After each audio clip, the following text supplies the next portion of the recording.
Hilabihan ang pagpasalamat sa usa ka trabahante sa gobyerno human mauli kaniya ang tseke nga dala niini gikan sa City Accounting Office ug nahulog. Si Clarence Salcedo, ang personal nga midangop sa Traffic Enforcement Unit, aron i-claim ang tseke nga gi-turn over sa usa ka honest concerned citizen nga si Raymond Maromsar. Ang checking nawala, nahulog. Ako ang process. Nahulog siya. Pag na-perma na isa, siya na lang kulang. Yes, Okay. thank you, Teo. Kahibaluan nga nakita ni Maromsar ang tseke sa parking space sa investment building nga naimutang sa likod sa Old City Hall ug nasayrang mukabas sa 13,000 pesos ang kantidad sa tseke. May nakita ako doon sa labas ng parking space. Nag-dubing ako doon.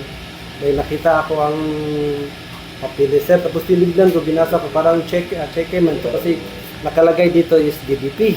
Sabi ko kung dito ko lang to i-acknowledge, so mahirap to ma-intercept ng mayari. Mas mabuti, sabi ko, naisip ko, bigay ko na lang to kay Sir. Turn over ko kay Sir Pauya. At least marami namang followers. Hilabihan usab ang pagpasalamat ni Police Major Oliver Paoya sa duha ka partido sa hugot na pagsuporta o pagsalig sa ilang buhatan. O nakita po ito dito sa may likuran po ng Old City Hall.